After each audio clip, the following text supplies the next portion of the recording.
All right, guys, what's going on? It is Heis. It is Fensty. We apologize. We've had some technical issues with our live stream this morning. So what we've decided to do, we've come to an agreement, if you will. Actually, really wasn't a whole lot of back and forth disagreement. We still want to do the live show because we love doing the live show. We love having your guys' questions involved. And also it's an opportunity for Fensty and I to go through the slate together, pick each other's brains when it comes to these really intriguing NFL matchups. So we are going to answer your guys' Twitter questions. Whatever you send to us, we'll get to. Same with Facebook.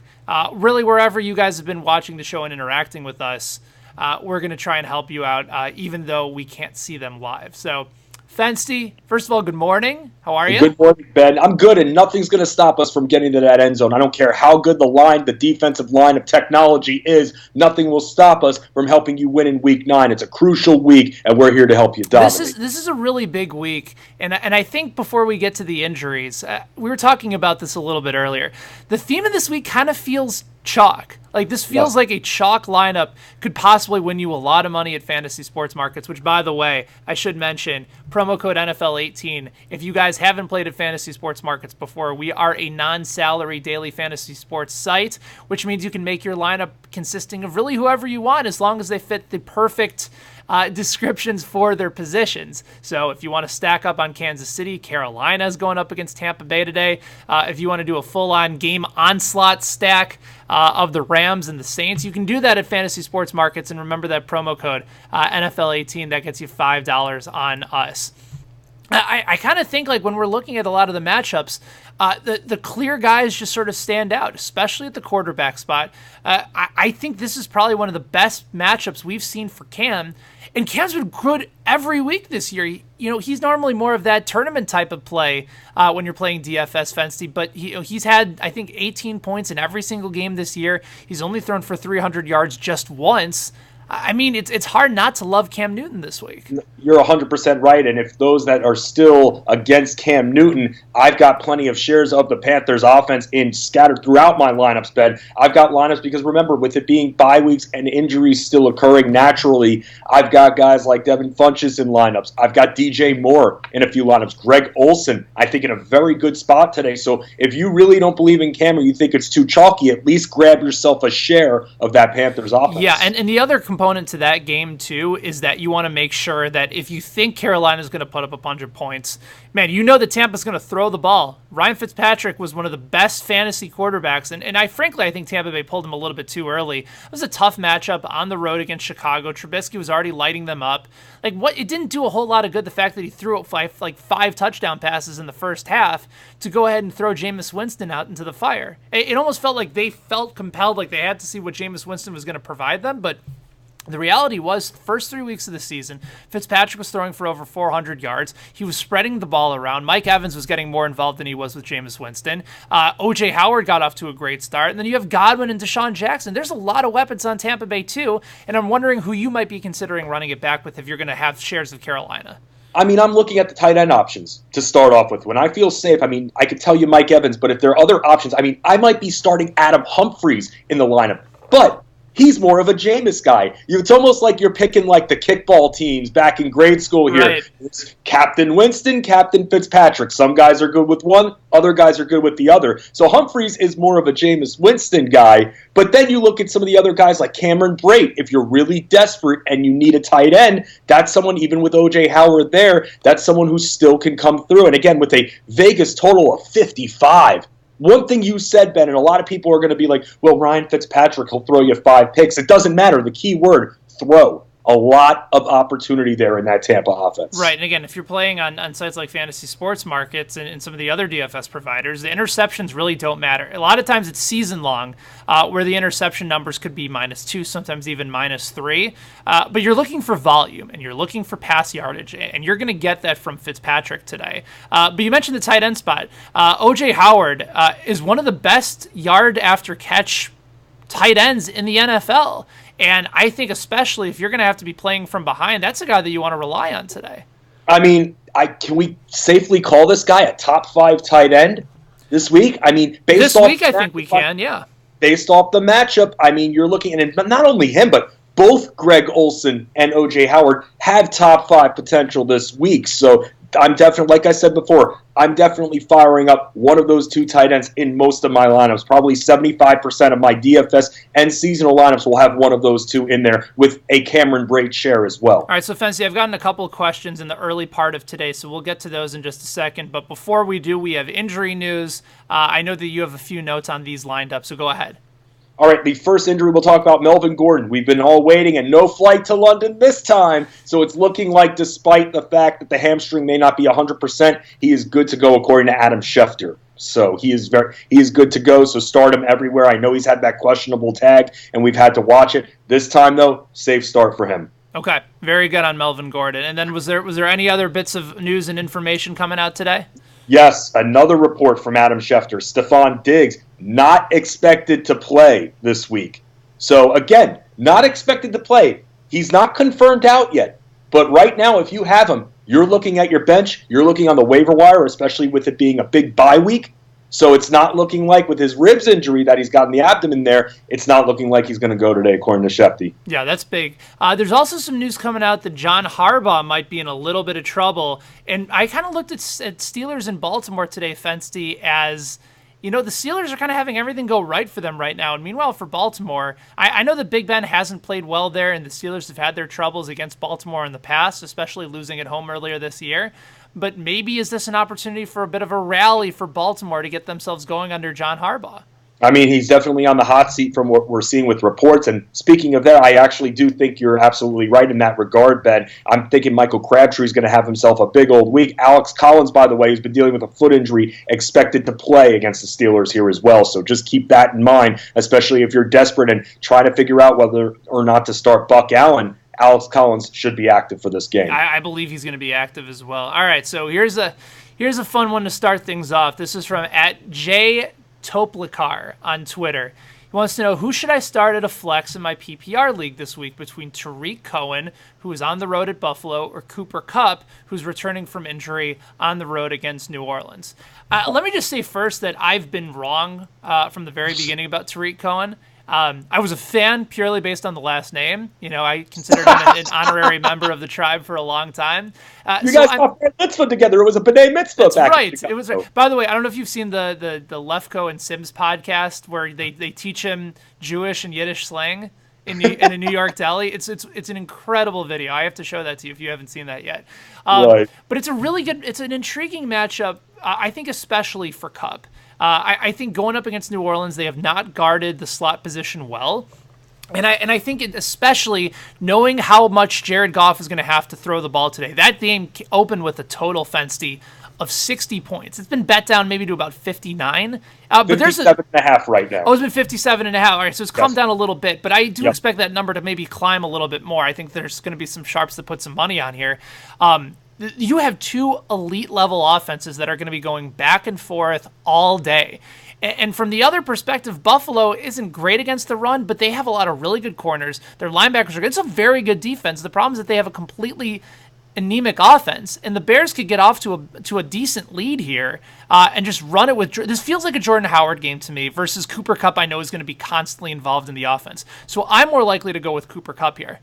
I am as well, Ben, from everything that you just said, and that high Vegas total as well. Just the Howard-Cohen combination just scares the living daylights out of me every single week, especially from a daily standpoint. It's just very hard because as soon as you think Howard's out, they pull him back in, and he's involved in that offense. Right. So because of that, I'm going to have to go with Kupp easily on this one. Yeah, I know there are other receivers there, and one of the hardest things to figure out every week, especially on salaried sites, because they're very close in pricing within $1,000 of each other, is which Rams receiver do you trust? But then you go back to the beginning of the season where Goff says, Cooper Kupp is my guy. Now healthy, very safe option this week. You know, that brings up an interesting question if we're going to be talking about Rams receivers. And obviously we'll talk a bunch about this game later on because there's just so many interesting plays. But if you are deciding between Woods, between Cooper Kupp, between Brandon Cooks, do you have a favorite? Because I do today.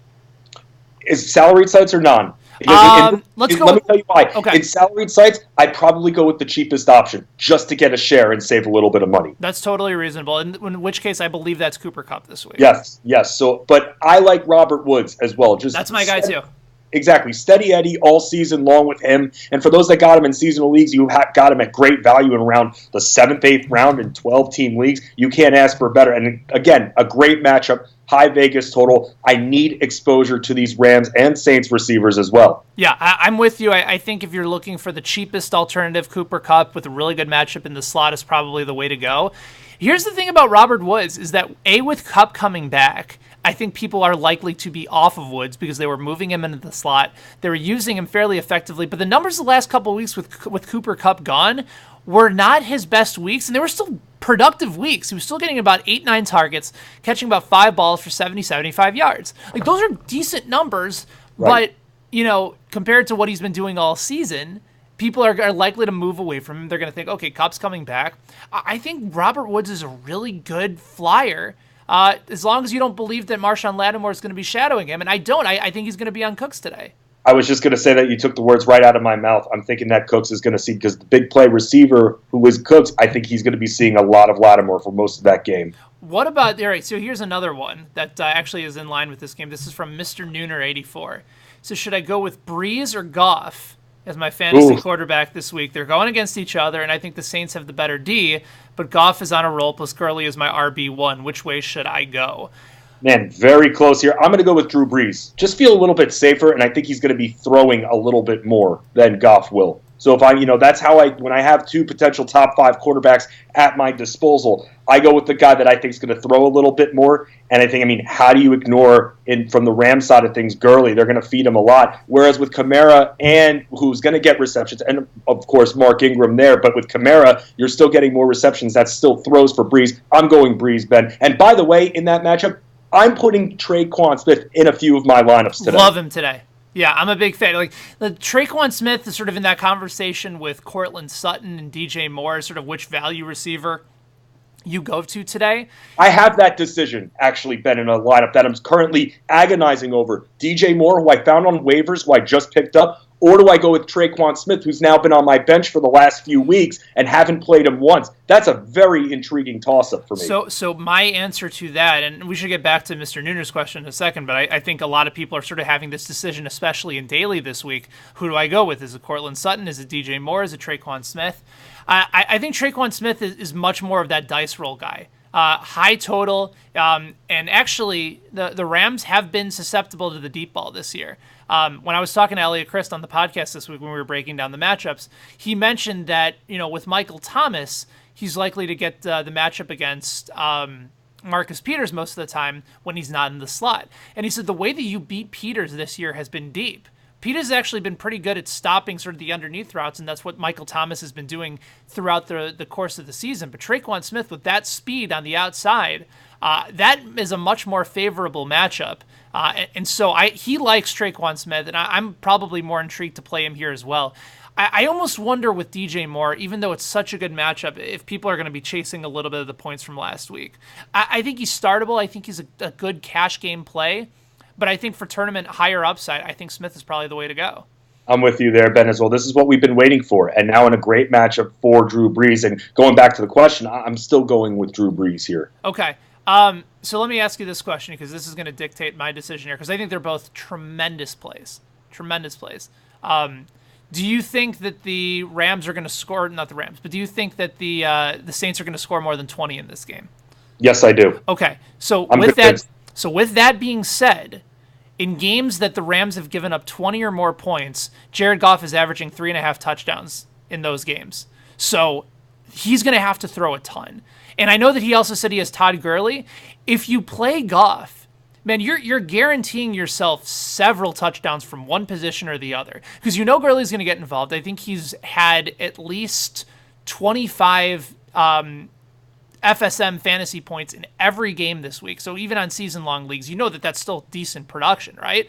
So I think I'm probably actually more likely to go with Goff, because the running game is so worked in with the passing game there that even if Gurley gets in the end zone twice, he could probably be through the passing game as well, and that he's going to be throwing a ton. Breeze might actually have a little bit more upside if they just are forced to throw, but I also think that Breeze relies on the running game a little bit more than Goff does because how often Todd Gurley is involved in the passing game. So I think I'm more likely to go Goff here. And from that strategy, I don't blame you. It's a good position to be in. I mean, they're both due for a big game, and we just talked about the total here.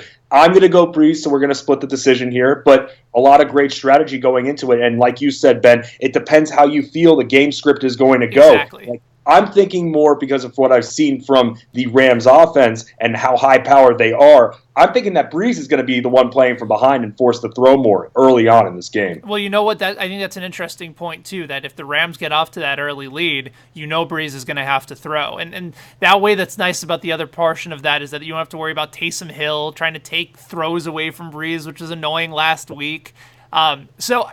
Yeah, I think we both have to go over this a little bit because they're both really interesting plays. I think I'm still leaning Goff. You're still leaning Breeze. So I appreciate that question. Here's another question for you. What other cash game quarterbacks do you like more than the two in that game? I think Cam certainly stands out, but would you put Mahomes in that conversation? Would you put Rodgers or Brady? Cousins, Fitzpatrick, like who would you consider to be your top cash game quarterbacks this week? Now, are we just talking about the day slate? Because I'm looking at that Brady-Rodgers matchup. Yeah, let's include, because FSM, the Sunday slate also includes the night slate, so let's include that as well. All right, so then what about Brady and or Rodgers? I mean, they're absolutely in the conversation, sure. Right, I mean, especially Rodgers, and going back to the injuries for a second here, Randall Cobb expected to play. I know everybody wants to put faith in Valdez-Scantling, but Randall Cobb expected to play. Allison, he's out though. He's out. So Davante Adams, have him ready to go. He's going to be in a lot of my lineups, especially in FSM. I really like his matchup today. So with either Brady or Rodgers, Ben, who would you rather go with? Because I lean a little bit more towards Rodgers here. I do too. And I know that Aaron Jones got himself going last week, and people were finally saying, like, what? We've been waiting for this. Like, we've all known this, Mike McCarthy. For some reason, you haven't known this. Aaron Rodgers has been trying to tell you this was a guy since week 1 during that 2-game suspension. He finally got himself going. And you can run on New England. So I think they'll try and establish it early, but the problem is that the Patriots offense could just march down the field.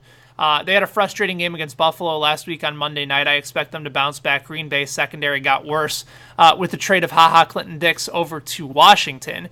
So this feels like Brady and the Patriots get off to a decent lead. Rodgers struggles in the first half and then throws a ton in the second half, makes it closer than it probably should be. So I think purely based on volume, I'm more likely to go Rodgers here, even though Brady's probably a little bit safer. Yes, and now one thing with the Patriots, their run game, I mean, James White, he'll be used as a pass-catching back, but remember, going back to Monday night where everyone thought Kenyon Barner was going to be something, right. They didn't need him. However, Patterson now questionable. I know you're rolling your eyes, me too. I spent, in one of our leagues, I spent a ton of fab on him, and didn't even start him at the end of the day. Right, but it made sense theoretically because of how often Michelle was getting the ball and because you thought the red zone carries were going to be there. Like, I understood the decision to spend all that fab money. It just, Belichick, screwed with us again. That's what it is. It's the Bellatrix. That's what it is. He hates your fantasy. He hates your fantasy. All right, so do you prefer Brady or Rodgers? I prefer Rodgers. You prefer Rodgers. Oh, man, we are on different sides here with our quarterbacks today. You know what? Because at the end, everybody, you all out there are making these decisions. But again, like last week I explained, use bits and pieces of our strategy and put together your own thought process with this, because this is what happens when you have high totals, and this is what happens when you have high-powered quarterbacks going up against each other. Goff versus Breeze, yeah, it's an agonizing decision, but both are in great spots, and Vegas doesn't lie, and that total surely doesn't lie as well. Here's one from Rob_Armin. He says, who would you play as a number 3 wide receiver in a full-point PPR today? A guy that we just talked about in DJ Moore, John Brown, or Sammy Watkins. So Brown is at home going up against the Steelers today. And actually what I consider to be a decent matchup for him. And I know he let a lot of people down, but John Brown has been a very good wide receiver in fantasy this year. Meanwhile, Sammy Watkins broke out last week, and I've been telling people for weeks, he's been getting open, and Mahomes just hasn't been throwing him the football. The matchup just dictated really well for Watkins last week. And I think it bodes again well this week. I just think the difference is that nobody was on Watkins last week, and people are going to be chasing the points from last week into this week. So if we're choosing between one of those 3 wide receivers, Fensty, between John Brown, Sammy Watkins, and DJ Moore in full-point PPR, where do you think you're going here? I'm going and I'm doing quick math in my head because I'm seeing that Cleveland has given up maybe in the 40s to wide receivers when it comes to points there. So because of that, I'm actually going to go with Sammy Watkins. DJ Moore is my 2 seed, and then John Brown, I'm taking him out of the equation. He's out of the equation for you even against Pittsburgh. Yes. Interesting, because I figured with all the air yards and the opportunity to beat Pittsburgh deep that I kind of like him a little bit more than you then. That's fine. Once again, different decisions. Yeah. The thing about DJ Moore is he has the best matchup of anybody, right? Like, I think that's undisputed. But we just don't know where Cam is likely going to go with the football. Like, the comparisons coming out were that if DJ Moore, if he's used effectively, if he's used the way that we anticipate him being used, he could become a Steve Smith type of receiver, right?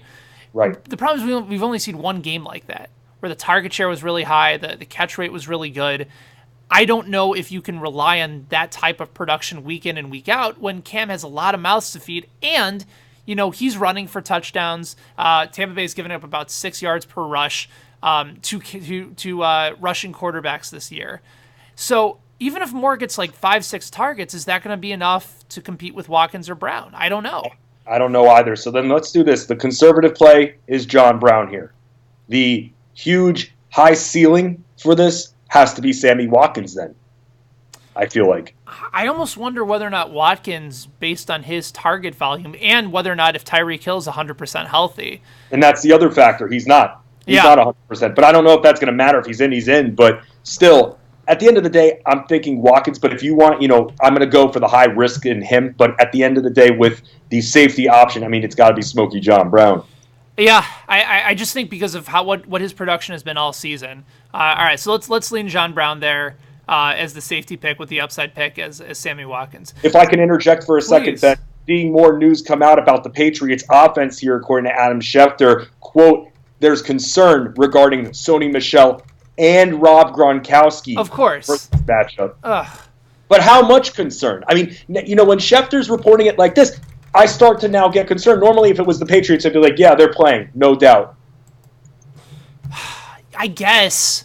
But even still, like, Rob Gronkowski's the number 19 tight end in fantasy this year. Right. And that's a guy that I felt great about at the beginning of the season. I felt he was revised, he was re-energized, he was excited to possibly play his final year in the league with Tom Brady. He was mad about the possible trade. He was going to go out and show everybody that they were wrong. And just, I don't think he has a touchdown. He doesn't have his touchdown since week 1. Right, he's always made up. And by the way, shame on all of you out there who draft tight ends as early as that. I know Gronk is a sexy name and everything. We all love him. But this is why you don't need to draft a tight end in the second round. Okay? Look at what you're getting. Okay. Well, then what if you drafted Kelsey? What if you drafted Ertz? Those are paying off for you now. That was a little bit. You can wait another round or two before you drafted those guys. With Gronk, you were drafting him surefire second round. With Kelsey, I was seeing him more go in the third, fourth round area. That's fair. But I think even with Gronk's injury concerns, the numbers were always at the top anyway. Like maybe not at the level of targets, but the touchdowns were always there.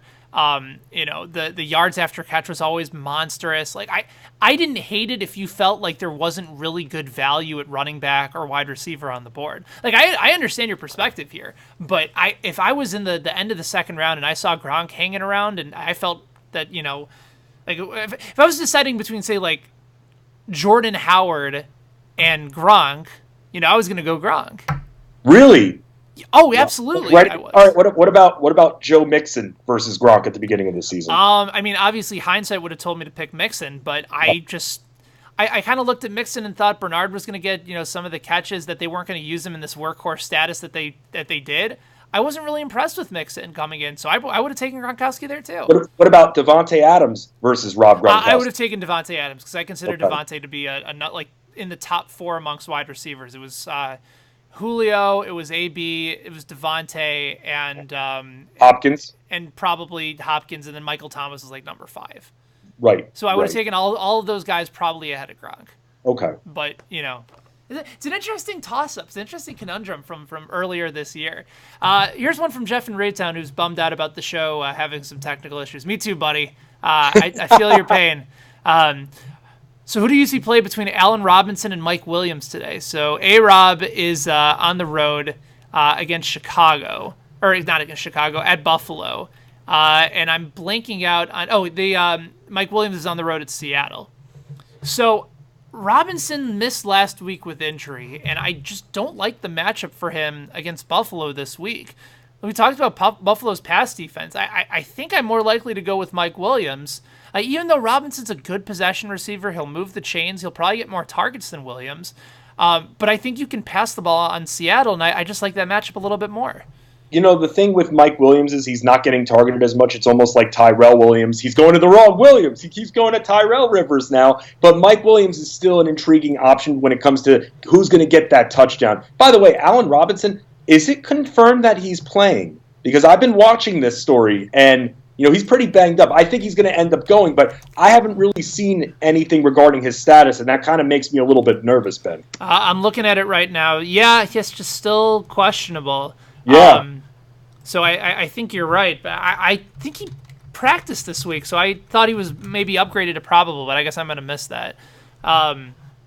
So yeah, obviously if Robinson's out, then don't worry about it. But right. I see how hard of a decision this is, because if you're going with one of the receivers on the Bears, naturally you want to go with Allen Robinson. But when it comes to Rivers' matchup, who I really like today, by the way, Ben, I like Rivers and Watson today as well. I think they're both in high-throwing matchups, so because of that, I'm thinking that Mike Williams has a better chance of seeing that end zone. So who's going to get more points at the end of the day? Maybe Allen Robinson, if they deem him 100% ready to go, not on any kind of limit. Maybe he gets more targets, but I think who's going to get to the end zone? Mike Williams. I think so too. All right, our buddy from Facebook just jumped on. Our buddy Mark of the Buzz wants to know, we have to pick two between Duke Johnson, Mike Davis, Davante Booker. He also throws in Dalvin Cook because of the snap count, but wanted to let us know that he was a possibility. So, not a lot to love. Although I kind of think Duke Johnson's in a really solid spot. I know we've been saying that all year, Fensty, and it's the same talk every time. This is the week they're going to get Duke Johnson involved. This is the week they're going to really start to do it. Now, the new offensive coordinator, David Kitchens, is the former running backs coach at the Cleveland Browns. And you have a defensive coordinator running the show. And what do they always talk about? Time of possession, come off the bus running. I think that's important for Cleveland to do, even in a tough matchup against Kansas City, because the Chiefs have been, I think, 31st in the NFL, according to Pro Football Focus's ratings at the running back spot. So, Nick Chubb is going to get plenty of volume. But if they get down early, it makes sense for them to use Duke Johnson. So he's got to be in the mix, right? Yes, and also because I almost said Cavs for a second. The Browns receivers nearly said Cavs. Nope. Browns receivers are also a bit banged up. Like Higgins expected to play. Callaway, we're still waiting on him. But they're a little bit banged up, so they're going to have to use Duke a little bit more. I just laugh every time we talk about Duke Johnson because we're waiting and we're waiting and we're waiting. But now this is new coaching, new regime, new coaching staff here, so we can't really rely as much on what we've seen, in the last week, in the last few weeks. So okay. I'm fine with rolling with him, Ben, if you have the confidence. You've been trying to be the Duke Johnson whisperer. I'll ride with you on that magic carpet. Apparently I need to be the Duke Johnson shouter, because whispering is not getting into the eardrums of said coaching staff. All right, so they should be using him like the Bears are using Tariq Cohen, and they're just not. Right. And it's ridiculous. The fact that he's in around 30% of the snaps is ridiculous to me. Right, and you've seen the impact that Cohen has had in that passing game. It's been tremendous. Right. I don't get it. I don't get it why he's not being utilized. Well, that's part of the reason that two of their coaches are gone. I also wonder, because a few weeks ago, Duke Johnson actually came out in the media and said he wasn't happy that he wasn't being used. I wonder if players do that, if the coaches are like, oh, well, you know what? Forget you then. I'm just, now you're not going to get anything. Now you can't leave. That's an interesting proposal, actually, as to whether or not the coaches feel like they're getting screwed over by this. But, Kitchens has come out and said, we need to get Duke Johnson more involved. Right. I guess, granted, Hugh Jackson said that too, but he was an idiot, so. Shake my head, bang it against the wall. That magic carpet out of the Cave of Wonders with you like Aladdin if you want to go Duke Johnson again. I will show Cleveland Browns the world. I will. You will. Yeah. Shining, shivering, but not so splendid. No. Come on, I can keep up with you, Benny. I know you can. I've never doubted that for a second. All right, so we got to figure out another running back for Mark. So between Mike Davis, Davante Booker, and Dalvin Cook, Do we go Booker here because they're likely going to be throwing and using him more often in the running game and the passing game? Yes. Now, very quickly, while we're answering this, we should take this opportunity to talk about Dalvin Cook for a second as well. Because Dalvin Cook, 8 to 12 plays, is that going to be enough? Again, these 8 to 12 plays can be around the red zone, but the last time he was actually active and on this kind of limit, he got about 2 or 3 plays. I believe the first play, if I remember correctly, he ran for about 10 yards. And we're like, whew, it was a Thursday night game. We're good. But then that was it. He had maybe 1 or 2 more plays, and he was done. I guess just, yes, in theory, you can be productive on 8 to 12, but what I don't understand is that you have a favorable matchup if you're Minnesota, right? You're Mike Zimmer, you're back at home, you're going up against Detroit, who granted just traded for Snacks Harrison, who's one of the better run stoppers in the NFL. But why throw out Dalvin Cook when you know you're going to need him down the stretch, when you have a perfectly decent backup in Latavius Murray who's gotten into the end zone 4 times in the last 3 weeks? Why even roll the dice with him? Right, why even say he's going to be on a snap count? It just doesn't make sense. Right, and something that's key in the wording there is he's 8 to 12 plays. I mean, these plays could be, okay, Dalvin, go out and block a little bit. Right. That's a play. So then that's it. I so just want nothing to do with him this week, even if he gets red zone targets. Yes, I'm with you there. It's just not safe. And as far as between Mike Davis and Davante Booker, I know that Booker's going to catch some passes. Right, so you know what? We're going to go with the lesser 2 evils here and go Booker with that passing upside. All right. I was just about to say still have time for your questions, but we are not live, unfortunately, today because of the technical issues. So as we continue to monitor our social media accounts and on our Fantasy Sports Markets Facebook page, remember, for those of you guys that are watching, promo code NFL18 will get you $5 over at fantasysportsmarkets.com today. The couple of the other games, Fensty, that have been certainly been intriguing for us to discuss. We got a little bit into Rams and the Saints. We talked a little bit about the Packers and New England. Carolina and Tampa is also really intriguing. What about from the Kansas City and Cleveland side? We just talked about Duke Johnson a little bit. I think both of the starting running backs in this game have tremendous matchups. Kareem Hunt is going up against the 30th ranked rush defense from Pro Football Focus. And on the other side is the 31st ranked for Kansas City for Nick Chubb. And if we're putting together a lineup this week, obviously you have Gurley leading the way over at Fantasy Sports Markets, but that running back 2 spot, you can debate it between Christian McCaffrey, you can debate it between Kareem Hunt, Alvin Kamara. Who's probably, like, after Todd Gurley, that top option for you? Because I think you can make a really good argument for Kareem Hunt this week. I do too. Alvin Kamara is up there for me, Ben. I'm not going to lie. You asked me as well about what's the deal with Nick Chubb. I think Nick Chubb has top 10 potential. In fact, if I had to put a bet on it right now, I'm thinking that he's going to be the 8th highest scoring fantasy running back in Week 9. I'm very, very confident in him. And part of the reason I'm confident in him is because of the lack of use of Duke Johnson. So if I can expect Nick Chubb to, let's take his carries down for a second. Let's say Duke Johnson gets more involved. I can still expect Nick Chubb to get 16 touches. Yeah, and he can always break one big, too. Like, you saw a couple of those big plays earlier in the year. Like, he's an insanely talented running back, and Cleveland's offensive line hasn't been awful this year. So he can break through. He's a patient runner. He's physical. He's got good speed.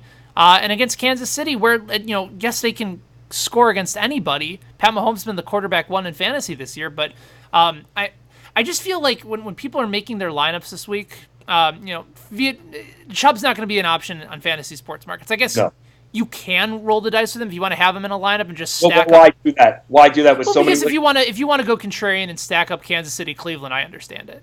Right, but with what we've been saying at the top of the show, very chalk week, especially for those running backs. I can't trust him more than I trust Alvin Kamara. That's perfectly fair. Do you look at somebody like? Well, I guess I. Also remember with Chubb, Ben. The other receivers are banged up in Cleveland, so they're going to need to use the run a little bit more. By the way, speaking of the other receivers, I do think Landry though is always in play. Number 2 in the NFL in targets after Adam Thielen. And again, if Diggs is out, Thielen is certainly a must-play at fantasy sports markets. It's just a question of who else you pair him up with, whether it's going to be Michael Thomas, who I think will be the popular pick. I'm going to, in the Beat Benny Heist contest, I'm big on Julio Jones this week. It's a tougher matchup against Washington, but they've had the bye. I think they've established an opportunity. I think this is a touchdown game for Julio this week. Here it is. Julio gets to the end zone this week. Here we go. We're almost there. We're almost at that 1 year mark. That 1 year mark. That's crazy. Now he scored in the playoffs, but Right. we're almost at that 1 year mark for the season, regular season. I believe it's on November 26th that it will be a 1 year anniversary of Julio Jones not getting a touchdown. At least last week I didn't come on the show and say, this is the week Julio gets into the end zone. 2 weeks ago I did, but not last week. So at least I feel a little bit better about that.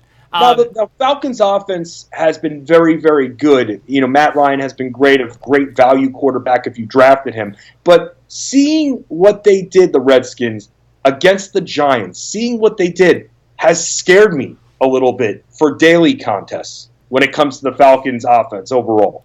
I'm just, their defense has been really good. I will give you, I'll give you that. I just don't know if they're. I feel like they've sort of been playing above their skis, like it's sort of the Alex Smith effect. Like he comes in and they're not really particularly impressive. Right. But salary side, by the way, I'm going Calvin Ridley for sure.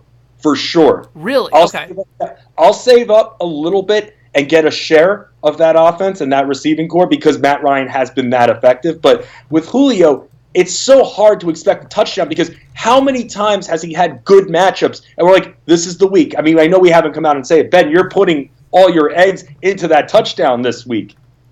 All right, Ben, I'm literally gonna buy you a big warm chocolate chip cookie and send it out to you in Kansas City if he scores a touchdown this week. That would be so good. All right, here this is interesting to me because you're higher on Ridley than I am. I'm gonna give you a couple comparable wide receivers, and you're gonna tell me if you prefer Ridley to them. Okay. Calvin Ridley or Tyler Lockett. Oof, I'm gonna go with Calvin Ridley there. Okay. Calvin Ridley or Marvin Jones? Oof, another good one. I'm going to go with that one with Golden Tate just traded the unfamiliarity. I'm going to go with Marvin Jones. Okay. And safe. And Galladay is also, if you're playing on salary sites, right around that point too. And I love both of them today. Right. And I know Minnesota has been tough. Interestingly enough, though, like if you're worried about Xavier Rhodes on Marvin Jones cooked him the last time they played. And especially with more of the targets. I didn't realize Golden Tate had, I think, 27% of the targets in that offense. And they are getting Theo Riddick back today, which is another maybe sneaky play if you really want to try and jam in a couple running backs, like high-priced running backs on the salary sites. You throw in Theo Riddick there, maybe he gets 4, 5, 6 targets in the passing game, kind of in that Jalen Richard role, who... he's been surprisingly consistent. Like, nothing impressive, but, Jalen Richard, I think, will end up being a guy that people can rely on this year. Yes, and also because if you look at Oakland and you look at the weapons or lack thereof that they're using, I mean, you're not seeing much from Jordy Nelson. You're certainly not seeing much from Martavis Bryant. Brandon LaFell is random as hell. So where can you rely on besides Jared Cook, if you can even rely on him, the run game? So that's a rare situation, Ben, where I'm not as worried about either running back and Doug Martin thinking that he's going to get touches and Jalen Richard also getting touches and, more importantly, receptions. One other game that we haven't had a chance to touch on at all. Nice little revenge game for Houston and Denver with Demaryius Thomas going back. Fancy, we were talking about this before the show started amidst our technical issues today. Is that Demaryius Thomas, is he in play with no Kiki Kuti coming back to Denver in a revenge game at Mile High? And whether or not we like this trade long term for Houston. And sort of my response to this was... It's still Demaryius Thomas. He's still kind of a guy. He'll get a decent amount of targets. He's a good possession receiver. He's a back-end wide receiver 2, wide receiver 3 in fantasy this year. I think when Kuti is healthy, that's the guy that I want to play because that's the guy more likely to assume the Will Fuller role. It's not going to be Demaryius Thomas. Kuti's got the speed to go deep. Demaryius Thomas doesn't. Right, but now Demaryius Thomas, and a few things that we've talked about regarding Demaryius Thomas with his, Case Keenum wasn't getting to him. Now he gets with a better quarterback in Deshaun Watson. So a better thrower with Deshaun Watson. I mean, there were a few weeks where Demaryius Thomas nearly had a big play that would have made him legit. Maybe I can think of two matchups in particular, one early on, and maybe, I don't know if it was against the Chiefs or I don't know, I forget which matchup it was, that he had him and the ball was just overthrown. I think it was now against the Chiefs. It would have won the game against the Chiefs. Yes. Now that I think Demaryius Thomas is with the better quarterback, and more importantly, with the amount of attention that DeAndre Hopkins is going to draw, because Demaryius Thomas was technically going into the year the 1A guy. Now he's the number 2. You're saying he's a low-end wide receiver, too. Moving forward, I think he's a high-end wide receiver, too. So you like the move for him in Houston? I do, very much. Okay. And especially with Kiki out today, I love him today. I'm still, according to Ian Rappaport, he is starting today. So for those that are a little bit paranoid about familiarity in the offense, he's starting, and take that for what you want. I'm starting him in my leagues. I've got a lot of tough decisions. I'm rolling with him in my leagues. So you like him more moving forward than, say, on the other side of that game, Courtland Sutton now moving into that wide receiver 2 spot? Very even. Okay. I like them both very much because Courtland Sutton has been getting in the end zone. But now, Courtland Sutton, you got to look at the other side of it. He's going to be seeing more attention from defenses moving forward now. So we'll have to see if the rookie can be able to handle it against better corners. Okay. All right, we got a couple of minutes left. And again, thanks to everybody for their patience. We appreciate you watching this video. We will make sure that the live stream hopefully is up to par for next week, and we'll be on at our normal time, 10 a.m. East Coast time, 9 a.m. Central time for FSM Football Sunday. Fency, let's go rapid fire through each position at Fantasy Sports Markets. Go ahead. One more thing. An injury we got to talk about. Okay. We've got, I don't want to say conflicting reports, but you got Adam Schefter saying that Chris Carson is a game-time decision.